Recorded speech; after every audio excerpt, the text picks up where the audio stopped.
In this video, we'll demonstrate the basic concepts associated with enhancing the appearance and layout of HTML web pages through use of cascading style sheets, or more commonly known as CSS. What you see in front of you is a very basic HTML file. We have the core structure, including the overall HTML element itself representing the page, the header area where we can configure the page, and the body area that manages the display of elements on the page itself. I'm working in Microsoft Notepad, which is perhaps the most basic HTML editor that you can find for a Windows-based computer.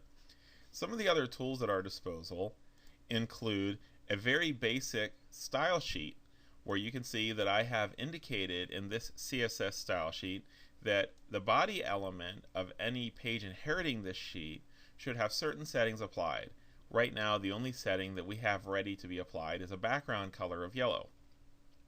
When working with CSS, it's very handy to have a reference at hand. In my case, I'm referencing the w3schools.com CSS Reference page, where we can provide information about associating HTML markup with CSS in the selectors section, as well as any properties which can be applied and the proper application of those properties for given elements of a HTML page. So again, it's just handy to have something like this ready, given that the settings themselves are very precise in terms of the names that you should specify. Also available to us is a web browser, Internet Explorer in this case, pointing to the actual HTML file where we are going to be performing our testing. But before we actually get involved with CSS style sheets, we're going to work with much more basic capabilities of CSS in terms of direct application of CSS styles to HTML elements. So if you know, we actually do have a body tag here that we can work with. So we're going to use the style attribute of the tag itself, style being a common attribute for all HTML tags. And we're going to actually apply the same setting here that we just saw in the style sheet of background color equals yellow.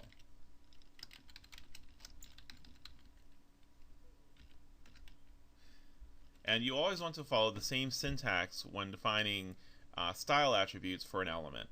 You want to actually have them in quotes and use a semicolon to indicate the end of each style setting, and separate the setting from the value with a colon character, as you see here.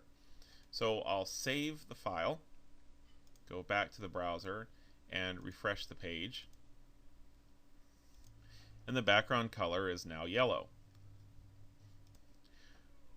When working with CSS, it's helpful to keep in mind that there are certain HTML elements that are particularly suited for the tool capabilities. One of these is the span element. Span is very helpful for applying CSS settings to specific blocks of text. So for example, we'll create an open and close span element, and then we'll insert some sample text around it. So I'll type something like, "This is my sample text."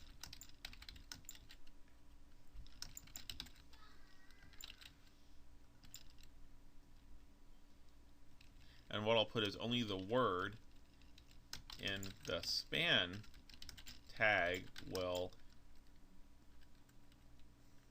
be colorful.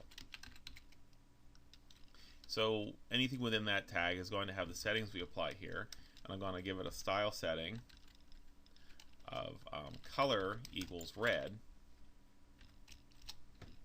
Save my file, refresh the browser,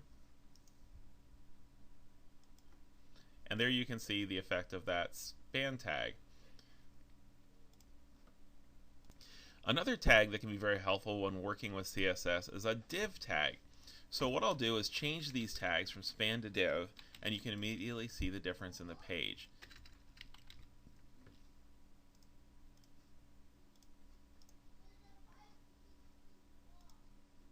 As you notice, it actually inserted a line break when the div element was added to the page. Div tags are called block level elements. They're placeholders, and they'll always impose a line break on the page where they're used. Span tags, not being block level elements, are really handy for applying CSS settings to specific text within, say, a sentence or a paragraph or an area, or to just apply a setting in a way that won't interrupt the flow of the page. Div tags, of course, are a completely different situation. We intend to disrupt the flow of the page with a div tag. So, for example, we could create multiple div tags in the page and build ourselves a little bit of a page structure with them.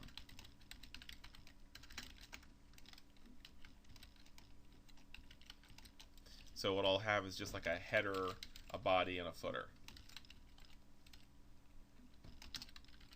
And then when we save the file and we go back to our browser, you'll notice that it creates a new line for each word. What you don't see are borders or a certain area defined for the div. The div is a very minimalistic tag. If you put a simple div tag on a page with no content and no CSS, you really wouldn't know it was there, except for the fact that you'd get a line break. So for the div, you actually do need to define settings to make it appear. So what we'll do is for the first div, we'll give it a style setting, and we'll give it a border color. We'll give it a border style, and we'll even give it a width. And then I'll save the file, and you'll see that the header looks very different from the other tags. Now let's say that we have a default look and feel for any div tag we use on our page. We have two options really. We could continue to apply style settings to every single div as shown here, or we could move those settings into the head of the page and store them in a common way that other div tags could inherit the same settings. For sake of time, I'm just going to copy in such settings, and I'm going to remove the settings that you see below and save the file, and we'll see how that looks. As you can tell, all div tags on the page inherited those settings, even the initial one that we were using to enhance the word with the color red. So let's say that I go back to our file and I change this back to a span.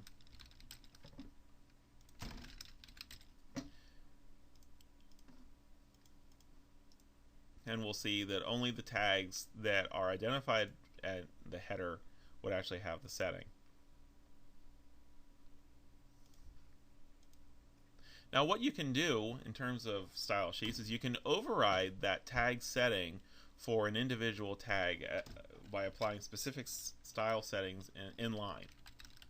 So let's say that we want the border color to be green for this particular tag.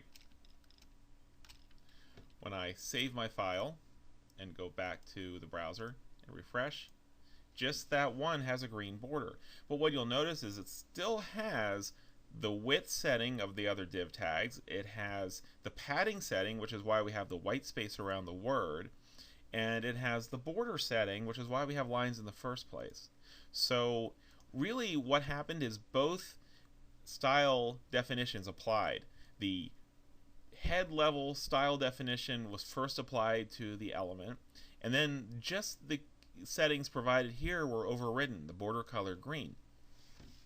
So over time, you could find that you have different layers of settings applying to the same HTML element.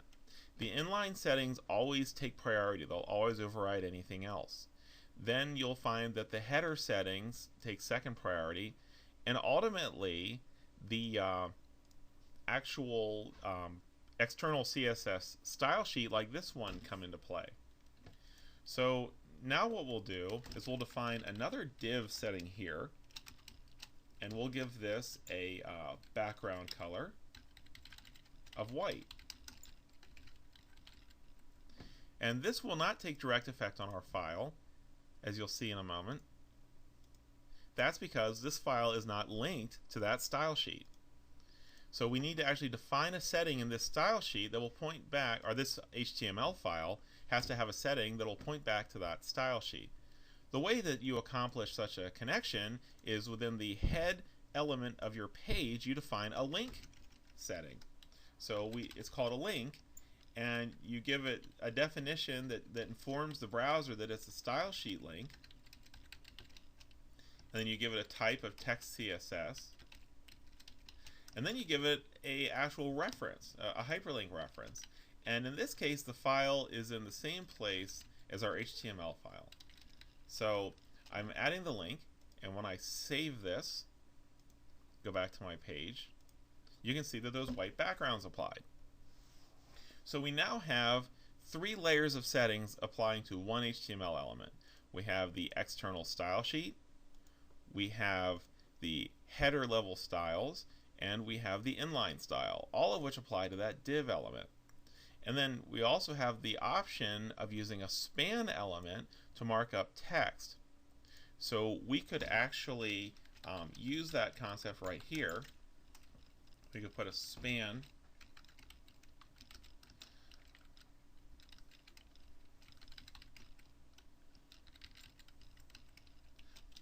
around the word this.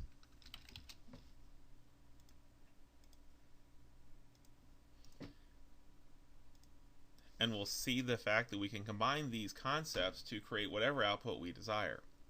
I certainly hope that this basic introduction to CSS integration with HTML was of benefit to you. These fundamental principles are really vital because, as you can see through some play and experimentation and practice, you can quickly become comfortable with applying these various capabilities. Once you have that comfort level, your imagination can really take reign and you can create some amazing outputs. Thank you very much.